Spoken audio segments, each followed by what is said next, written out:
multiple Lex Luthors throughout the years, convoluting the extensive history of this character, but amidst all these versions, one was far more maniacal than the rest. Starting out as your everyday criminal, Lex Luthor would rise up to become one of the most iconic villains in comic book history, considered the nemesis of one of the greatest heroes ever, Superman. Who do you think is the greatest hero ever? And do you think Lex is actually Superman's main nemesis, or who would you propose instead? How did a mere man accomplish such a feat? And what motivated Luthor to behave so ruthlessly initially? Let's talk about that. Today we'll be focusing on the very first version of Lex Luthor and his history. This Luthor was retrospectively referred to as Earth 2 Luthor.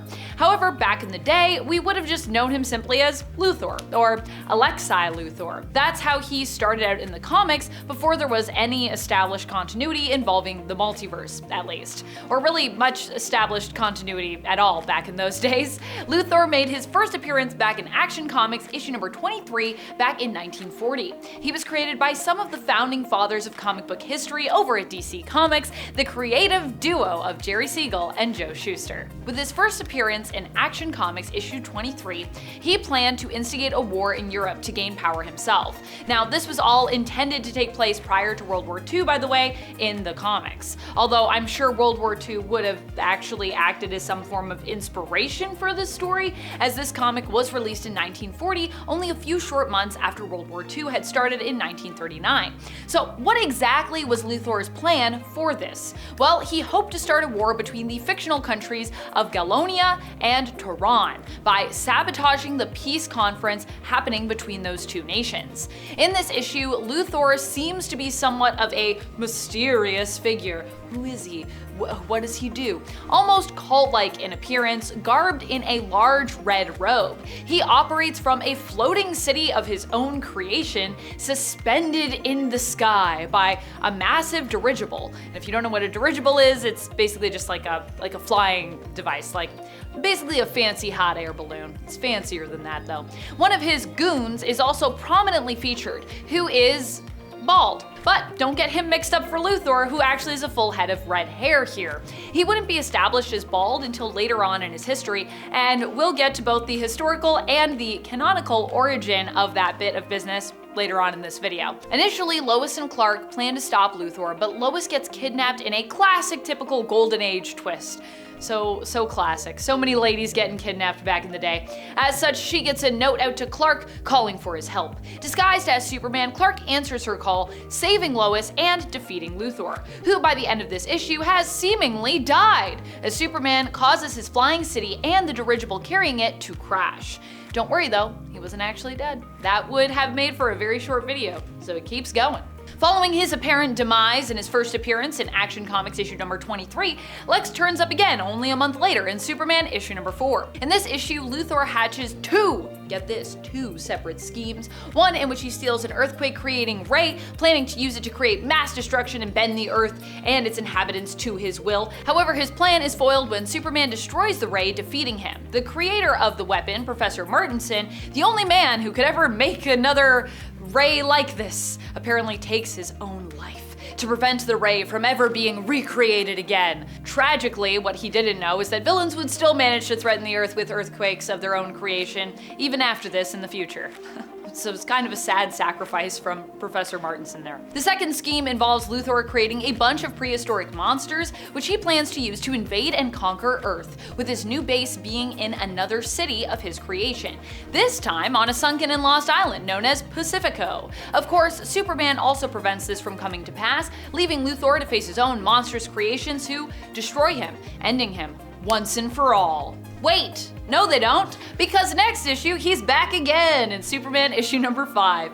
In this issue, Luthor plans to basically use hypno-gas to brainwash world leaders and other influential figures, a lot of businessmen basically, so he can bring about a nationwide depression, once more to bend the Earth to his will so he might conquer it. Superman stops this from happening too, giving him chase even when Luthor reveals that he actually hit a plane in half of the building and detaches that part of the building, like it literally just breaks apart, taking a section of that building with him as he flies off, trying to escape. This time though, it's the end of Luthor. But no, once again, it isn't. In case you haven't already guessed, Luthor seemingly dying at the end of each adventure became a pretty tried and true trope for the character in his early days, with him always seemingly being permanently defeated, only to return shortly thereafter. Comics, am I right? At this point, Luthor was annoyed by Superman, but he didn't really have anything personal against Superman. He didn't hate him because, he was an alien or because of any of his personal ties to Supes in the past. His motivations seemed to purely be about gaining power and domination over the world, or at least parts of the world, but Superman kept getting in his way, so he decided the best thing to do to achieve his goal was to kill Superman, because he kept getting in his way. This would then become a motivation for Luthor, seeing Superman as a roadblock that needed to be removed so that his ambitions could be actually attained.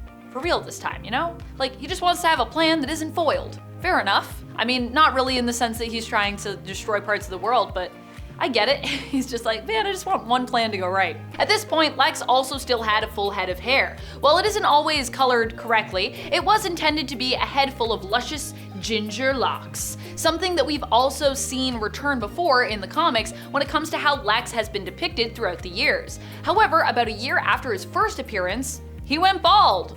Why? How? Well, this change actually was the result of a creative accident. Yeah, he was accidentally drawn without hair in a comic strip by Leo Nowak, and the change simply stuck. It's possible that Nowak was confused as to who the character was based on Lex's first appearance, where, like I said, a bald goon of Luthor's was also prominently featured in the issue. In terms of character history, in the 1960s in Adventure Comics issue 271, we'd be given the canonical explanation of Lex Luthor losing his hair when he was younger as a result of Superboy, a younger version of Superman, saving his life.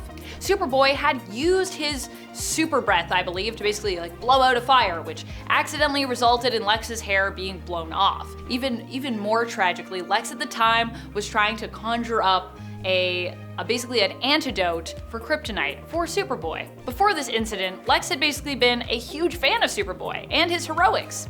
This retcon in his origin made his vendetta against Superman a personal one. Of course, while at the time we may have suspected that this Luthor was simply a retconned version of the Golden Age character, the only Luthor we'd really ever known, or so we thought at that time, it would later be established that this wasn't even the same Luthor. This would be established as a different version of the character entirely. We'll come back to that evolution in a bit though. From here, Luthor, now bald and looking almost identical to his henchman who first appeared along with him in Action Comics issue number 23, had a bunch of other schemes that he tried in an attempt to defeat Superman. In Action Comics issue number 47, one scheme involved an item known as the Power Stone, which would allow Luthor to possess powers as great, if not greater, than Superman, all while siphoning away Superman's powers. Ha ha ha. However, Superman managed to defeat Luthor, this time tricking him by giving him an imitation of the stone and then roughing him up. He was like, you thought I gave you the stone? I didn't give you the stone.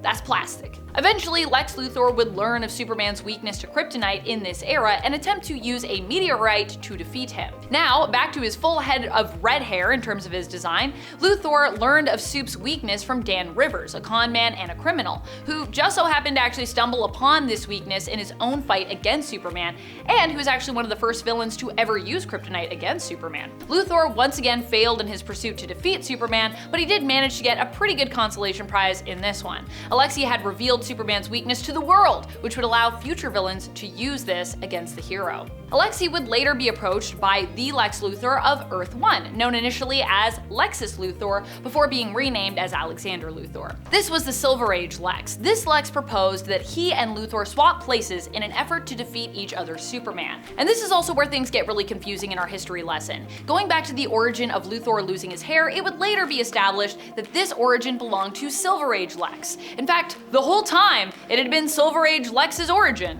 Dun dun dun.